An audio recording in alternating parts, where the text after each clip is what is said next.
October 15th meeting. Roll call. Allen. Here. Gensick. Here. Engels. Here. Bontrager. Here. Pavilio. Here. Walkley. Balk. Nichols. Here. Okay, the next thing on the agenda is approve the agenda. We have a motion. Are there any questions? I just found a typing error. I'll make a motion to approve the agenda. Oh, okay. Got a second? Second. Who, I apologize, who, first and second? 1 and 2? Thank you, guys. Okay, I guess we'll vote here. Alp. Engels. Yep. Gensick. Yep. Pavilio. Yes. Knight. Walkley. Allen. Yes. Bontrager. Yes. Nichols. Yes. Okay, next one is approve the minutes for our last minute. Any questions, comments? Copies and forgot my own. Do I get a motion to approve them? I so move. 1 and 2 again? Somebody second it or not? I thought... Yeah, go ahead. Yep, okay. Okay. We're good, we're good there. Okay. We'll start with Allen. Yes. Bontrager. Yes. Engels. Yes. Alp. Gensick. Yes. Pavilio. Yes. Walkley. Knight. Nichols. Yes.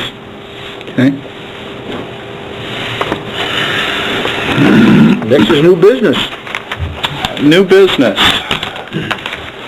Like me to take over, Nick, or do you want to... Go ahead. Okay. You know more about it than I do. Okay. Gentlemen, what we have, Dr. Meyer is here, the applicant, but he and his wife, Deborah, they own property, and it's a business that is on Sunnyside Drive, in that stretch over by Lakeside Charlie's and the Cadillac West Mall. And what they have there is, we're just getting started with the... No, you're not. We actually started a minute early, so... I'm going to put in the record Renee showed up at... 6:20? Actually, no, we started... I apologize. We actually started about 3 or 4 minutes early, so...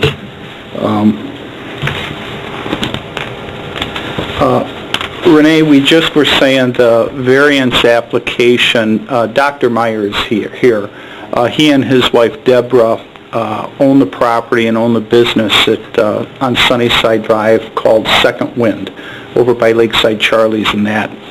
And basically what they have got is a situation where they've got a storage, and you can't even see it in this particular picture, hardly. The storage building is behind, actually. But what they have, here it is on the left side, they have a storage building there that they would like to expand. Basically have more room to store some things. And so essentially they want to do an addition to this specific building.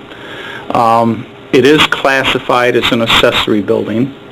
So it falls under completely different setbacks, different rules in some cases than, for example, a main structure of a home or a business.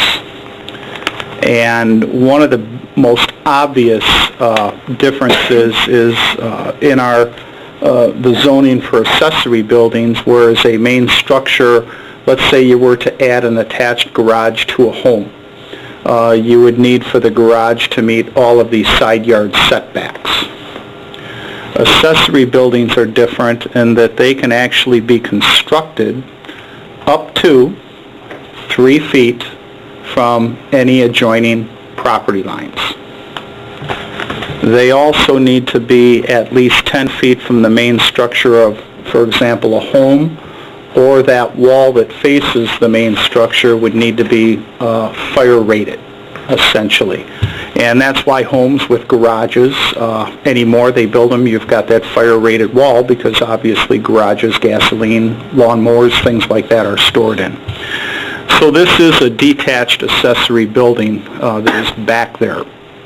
This picture here, the camper you see in the back is not the Myers. That is actually on the vacant lot that is next door. So there is a vacant lot that does not belong to the Myers. This here is the area between the rear of their business and the accessory building that is up to the north. So it's Leo had asked me a question yesterday because you'll see the site plan that I prepared with Dr. Meyer, and a lot of the measurements, so you know, on the site plan, I did them with our GIS ruler. I didn't necessarily use a tape measure and that sort of a thing. The GIS comes very, very close, but it is not perfect. And after talking with Leo yesterday, I went over there late afternoon just to verify something, and I used a tape measure, and the distance between this wall here and this wall here is exactly 25 feet. And the width of the building from here to here, and I'm speaking walls, is 12 feet. But of course, when you use the GIS and you're figuring out square footage, the GIS you're figuring actually including the soffits and everything. So it's actually a square footage that is slightly larger than what you would think of as the building, because it does include the soffits. So for example, there's a small covered front porch on the front of the main building, and that is included, of course, in the square footage for the building.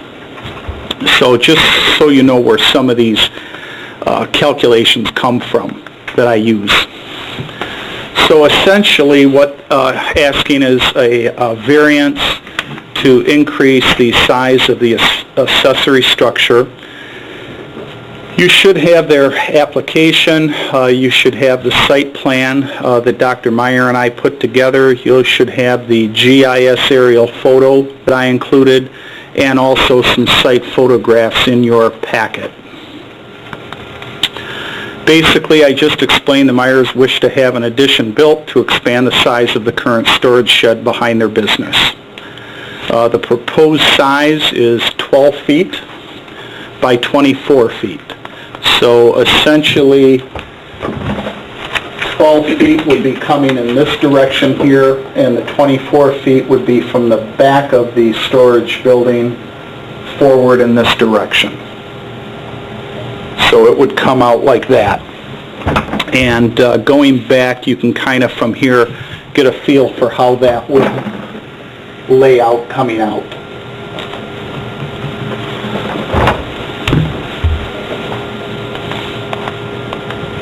Let's see here. The particular area is zoned TS2, which is called Service District. The properties behind it to the north, to the east, to the west, and even across the street are all also zoned TS2. So everything immediately surrounding it is also a TS2. But the City Code of Ordinances basically states that the maximum percentage of the lot area that can be covered by all buildings be at 25% or less. And using the measurements we have, as I said, it includes the soffit area, which we do normally include. The square footage of the two buildings currently, the accessory building and the main building, is 1,292 square feet. It is a very close estimate, which is actually 26% of the lot square footage, which is right at that pretty much 25%. The proposed addition basically would increase the square footage of covered buildings up to 1,580 square feet, or actually 31% of the total lot size. and we're about to get into some site pictures. This here is the overhead that both of you have. So basically, it's when you look at everything that's got a roof over it, it takes up 26% of the square footage of the lot space. The two items I have circled were structures that were there in April of 2010. They're both gone. And I don't myself know if the Myers removed them or if somebody else removed them. I'm not sure. He can explain how long they've owned the business and the property. But these two structures that were there 5 years ago are no longer there. And actually, Nick and I spoke briefly, and he actually asked me to check and see if I could find any records where those two additional accessory buildings had ever been even approved. And I couldn't find anything. So, but we don't know, I don't know how long they possibly were there.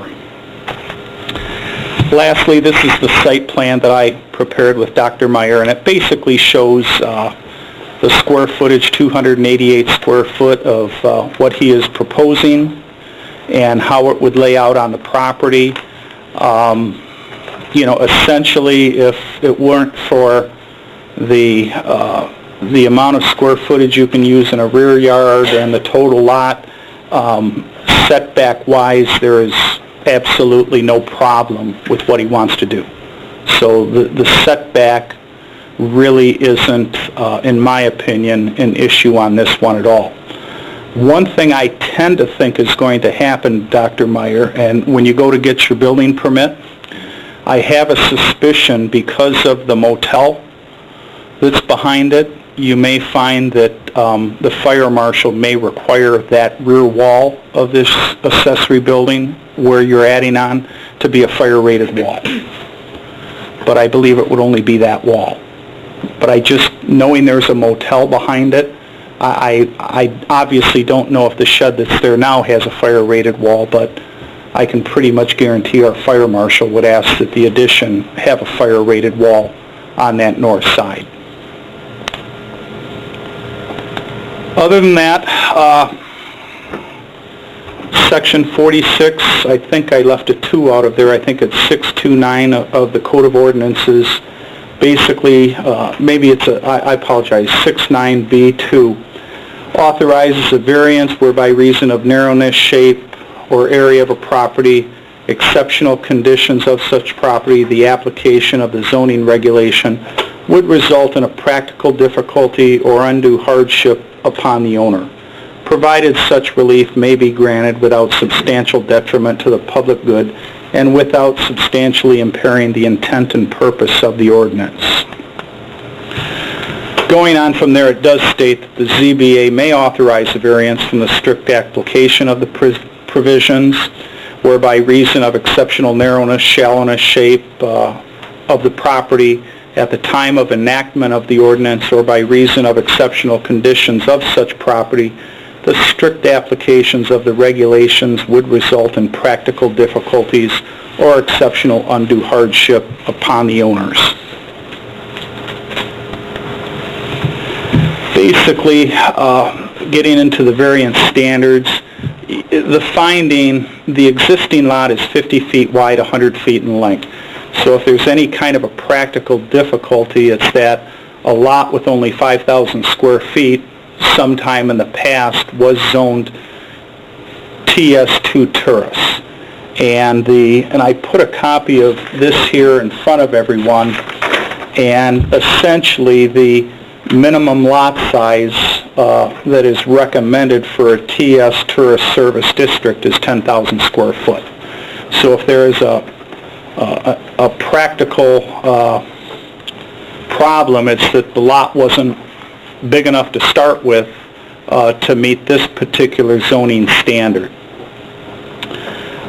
This particular lot is actually half of that. Instead of a minimum 10,000 square foot, it is 5,000 square foot. And this situation clearly existed prior to the Myers owning the property.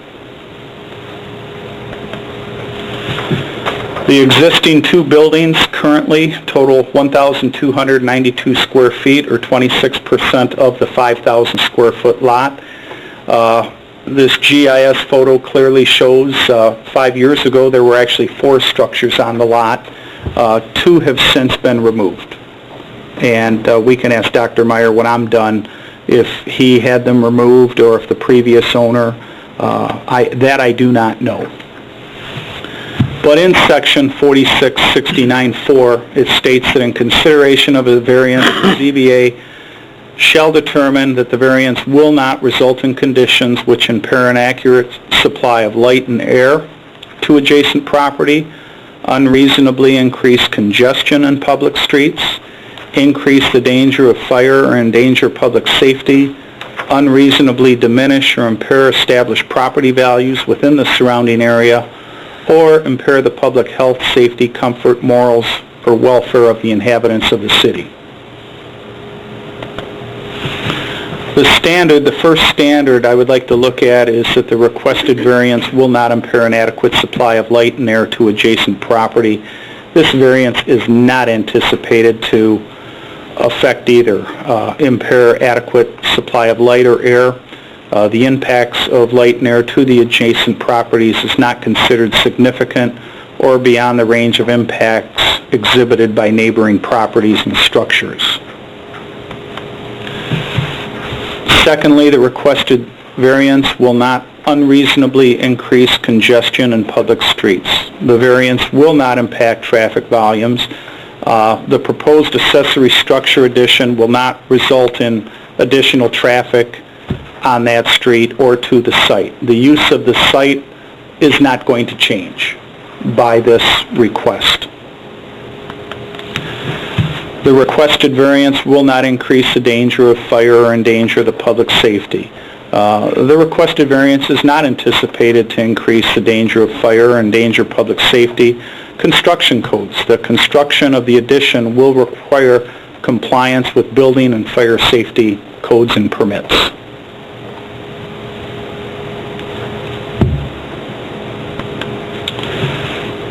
The requested variance will not unreasonably diminish or impair established property values within the surrounding area.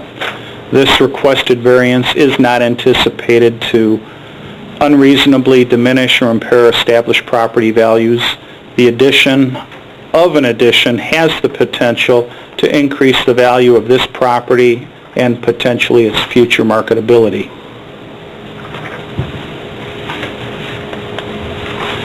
The requested variance will not impair the public health, safety, comfort, morals, or welfare of the inhabitants of the city. The finding is the requested variance is not anticipated to impair the public health, safety, comfort, morals, or welfare of the inhabitants of the city. And as all of you know, a lot of these requirements essentially come right from the State of Michigan Zoning Enabling Act. As far as public notice, there was public notice prior to this hearing, both via first-class mail to every property owner within the 300 feet of the site. There was also a notice of the hearing was placed in the Cadillac News. These notices were provided more than 15 days prior to the hearing date. We received no written inquiries. We did have 2 of the adjacent property owners who basically called and asked what they were thinking of doing, and once it was explained that they were doing an addition to the storage shed or the accessory building in the rear, that kind of ended the discussion. They said we were just more curious what they were going to be doing. So those were the only inquiries I received. Lastly, the Zoning Board of Appeals action. You can approve the variance based on a finding of consistency with the variance standards as detailed in the staff report and as examined. You can approve the variance with conditions, or you can deny the variance based on a finding of inconsistency within the variance standards. With that, I guess I would take any questions from you prior to we having Dr. Meyer speak. Do you have any questions about my staff report or that? I know, Leo, you pointed that out. Thank you. On the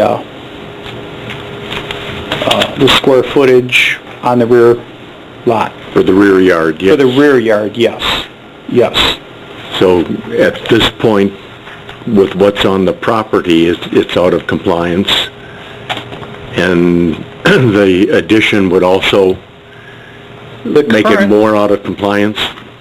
Currently, based on the measurements that I did yesterday, it appears, and obviously there hasn't been a specific survey done of that back lot line, but it does appear based on the, I'm speaking building wall to building wall, and I'm going to go back to that.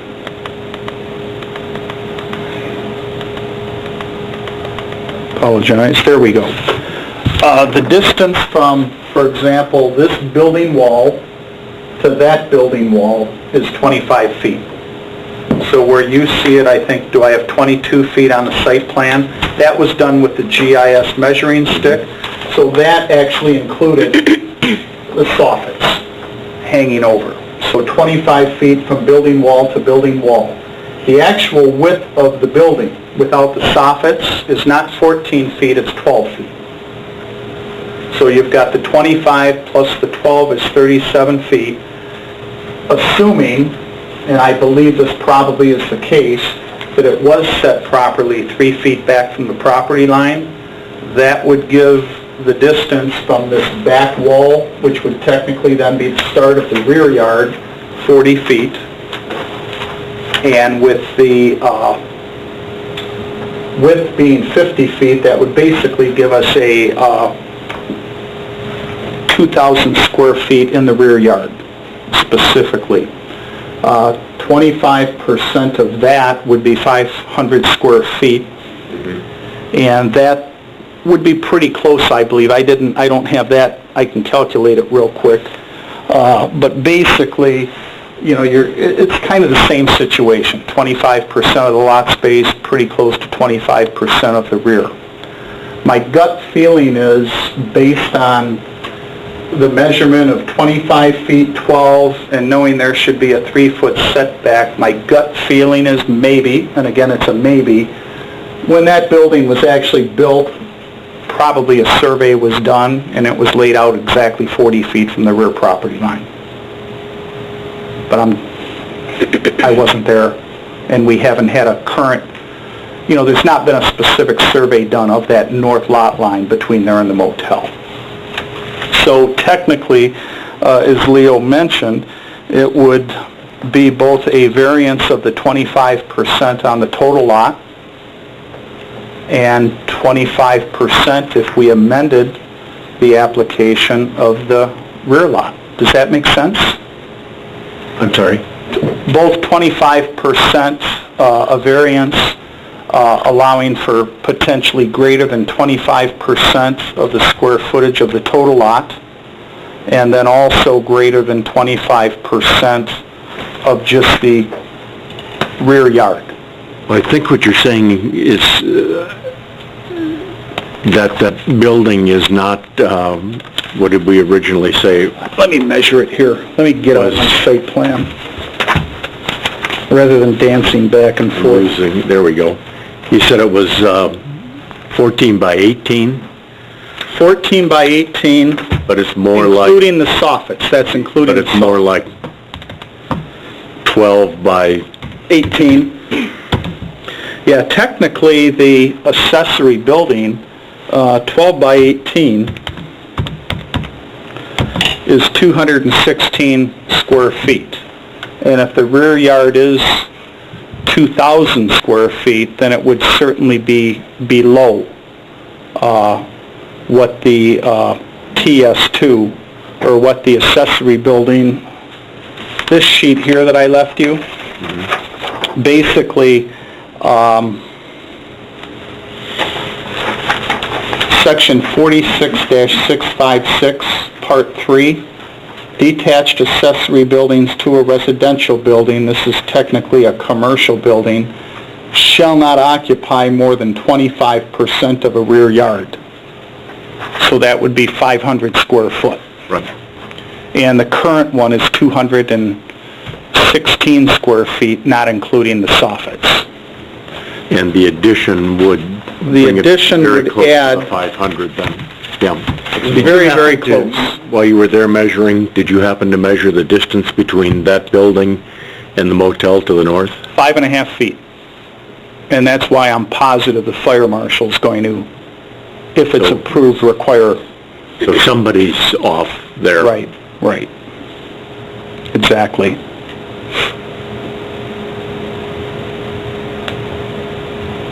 And as we all know, the motel is very old.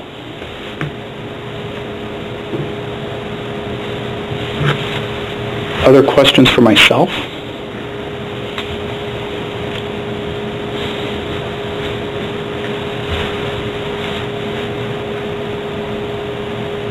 Okay, I guess next is public comments.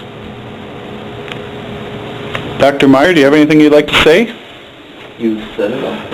If you have any questions for him. Yeah, our goal is obviously to increase our storage space for our little shop. Okay. And if we can... We need to start out with it by stating your name and address for the records. Right. Name is Randall Myers. My address is 108 Shore Lane. Property we're talking about is 2814 Sunnyside Drive. If you don't reckon, formerly known as Janice's Floral Shop. How's that? We wanted to increase our storage space. We can rotate inventory, and we need to move some furniture in and out, and asked to increase it. Positives, we thought it probably enhances the value of the property. It actually creates a bit of a barrier from the hotel behind, and I think it improves the aesthetics of the site as well. I was unaware of one of the property buildings, the previous building, the one that lays along this side, lays along the asphalt drive, or laid along this property line. Find it here. And the other one was removed, the one to the northwest, the smaller one, was removed before we purchased it 2.5 years ago. I assume that the sellers felt it was necessary in the process of sale to make sure that there weren't buildings on property lines, because it did cross the property line, and that's what we were told. Well, I was unaware of the other one, but having said that, it leaves an open space in there, and we thought if we could use the grassy area, the asphalt area still would remain on the side of the building. The addition, even if the addition were there, the asphalt strip would remain. We'd be able to use the grassy area between the present storage facility and the asphalt for additional storage. I have received no comments since the public notice of request. I haven't had any inquiries or calls at all to the negative or to the positive, so I haven't had anything at all there. So I guess that's it. If you have questions, I'd be happy to answer them. Again, hoping to increase our space and still make it look a pleasant place and not interfere. Any questions? Okay. Thank you. We'll close this meeting. Okay. Now, personally, like I said, I talked about it, about 2 or 3 weeks ago, and at that time, we thought we could say yes without, for us. But I thought it would be better if there was something in black and white. So if 20 years from now, something is redone, we got proof that we said yes, because I really don't see any problem with it.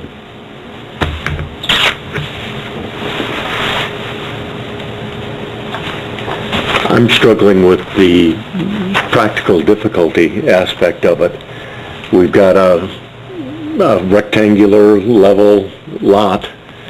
It doesn't seem to have any special unique features about it, and it seems to me that if we approve this, what we're in effect doing is changing that number in this ordinance from 25% to 31%, because anyone else who comes in and says... To me, the unique part was that 100 years ago, when it was allowed out as a house, there's only a 50-foot lot. Then when he went to commercial on it, all of a sudden now, it don't fit their bill. So it's, it is a... So are we approving a variance for the adjacent lot as well? I mean, that... Well, they come in, want something, we'll have to prove what they got. If it's in black and white, we can, if we say no, we can say no. There isn't too many commercial lots around. About the only thing in green is a little bit of grass in front of the building. Who's that vacant lot belong to? I'd have to look it up, but I believe the person who owned the business that you purchased also used to own that. Oh, she sold that lot to her sister? Yes. So it was all one piece when it was zoned down? Genesis Tigerman. Okay. Her sister, I don't know her name. Okay. The two lots then, Cliff, would have been two separate lots. It appears from this and from records, they were never combined as one. So they were always two separate lots. That would have given the right... And if the lady, right, if they were combined, he wouldn't even need to be here. Yeah. But essentially, at one time, the same person owned both lots. They could have combined them into one at any time. I mean, that's something that is just, combining lots is basically an administrative, relatively easy function. We basically send notice to the county equalization and so forth. But yeah, I would have to say these lots were never, in recent future, they were never combined. So But it is interesting that the same person at one time owned both lots.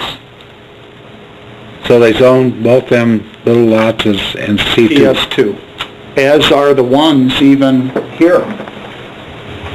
These are zone TS2, and that's actually a part of this.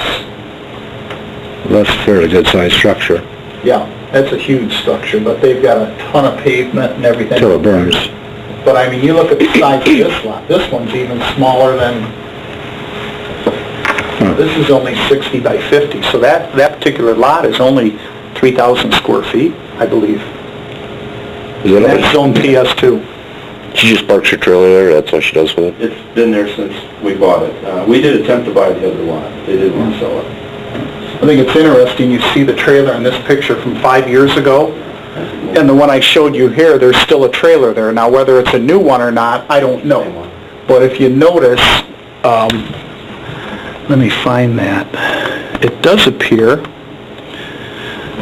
in this picture, Randy, is that a little concrete slab, or is that just some bricks, do you think? Carpet on the ground. Oh, it's carpet, okay. That's carpet. Stay there? Huh? No, So, just use it for storage. storage.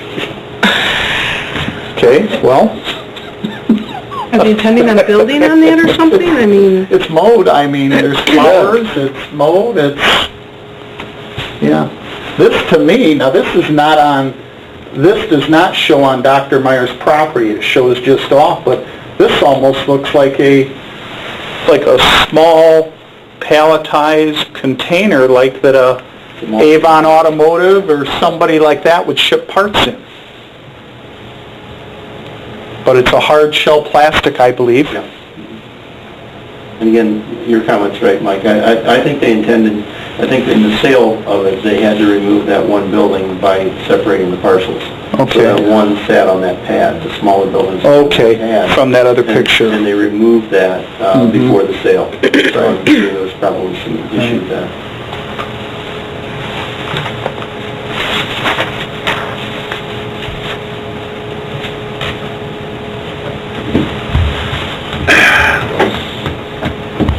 So are we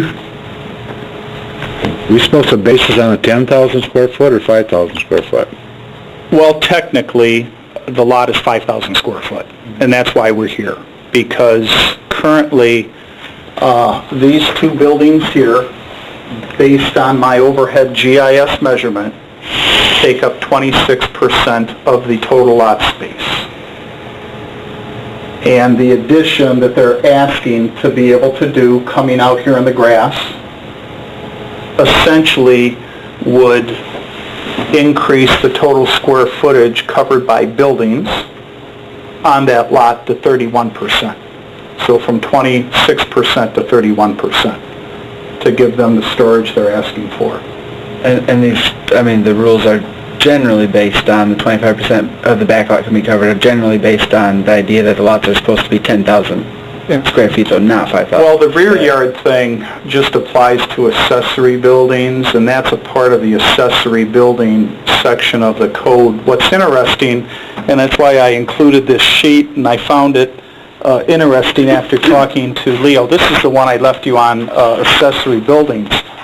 But it's kind of interesting, the entire part of the ordinance on accessory buildings, 1 through 6 apply exclusively just to residential properties.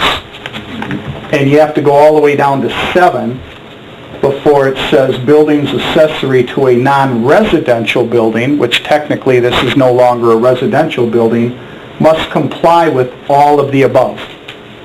So that's where you get the 3 feet from any adjoining property line, et cetera, you know, the fire code. And I think the fire code's important, just because we all know people put lawnmowers and gasoline in storage sheds. So it falls under, I mean, we have to think of it as a 5,000 square foot lot.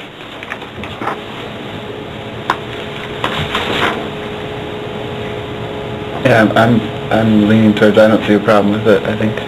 I'd say that lot, there's only basically 2 people that could ever use it for anything, is Dr. Myers or the motel, because it's now. Well, and you know, somebody coming in with a business, I know I wouldn't tell them they could go in there. They could build, you know, a restaurant or a whatever, because it's way too small.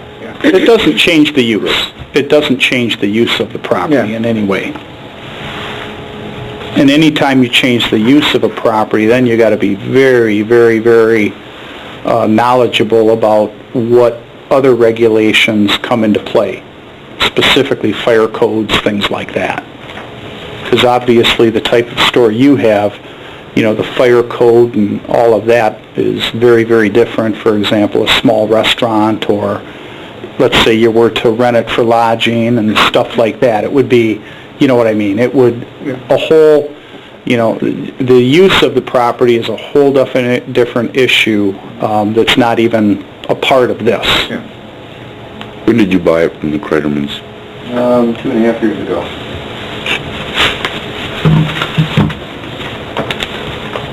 Again, we try to take into consideration we're not altering any parking space. It is a store situation. We have to have appropriate parking. Fire marshal was in and inspected at the time we bought it and gave us advice on it. We're not taking up any of the pad area or the paved area, so all parking remains the same. Structure is the same. There's no accessibility from Cadillac West. That's an elevated drive behind it. You know, when traffic backs through, there is DC Pizza deliveries and parking. Cheryl's disposed up her West End coffee shop, but they just drove up along that, but there's no access across that. That's a berm, so it's about 4-foot elevation up to that. Yeah. So they're not likely that there would be any accessibility down across that side. So paved area remains exactly the same. It's just using some of the grassy area that's between the pavement and the building itself. And again, from an aesthetic standpoint, we thought it'd look a little nicer personally.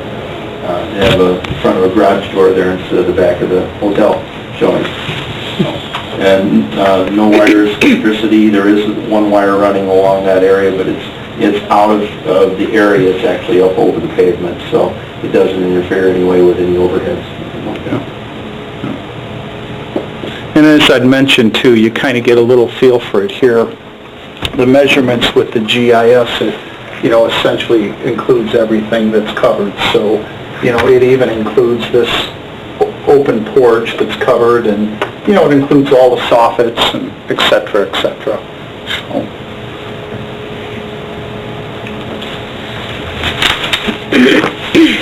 Okay, if there's any other comments or questions, I'm open to a motion.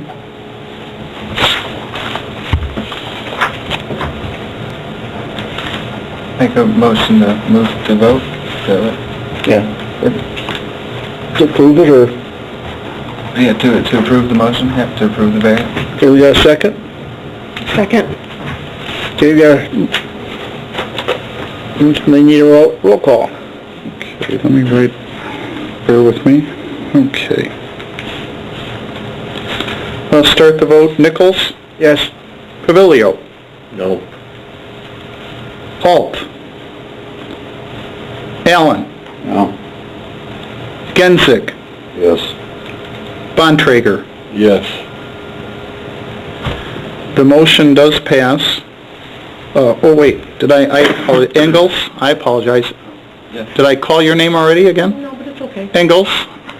We need Engels and then Walkley. Engels and then Walkley, I'm sorry. Yes. The motion does pass 5-2. Okay. You're all set? You're all set? Go get your builder permit and have fun.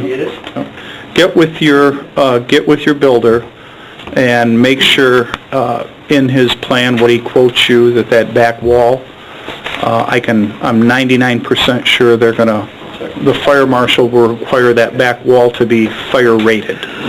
Okay? Okay. Very good. Thanks again. Okay. I guess we don't have any miscellaneous business. Any board member comments? Good to see everybody again. Sorry? Good to see everybody again. Been a while. We haven't met in a while. I guess this meeting adjourned.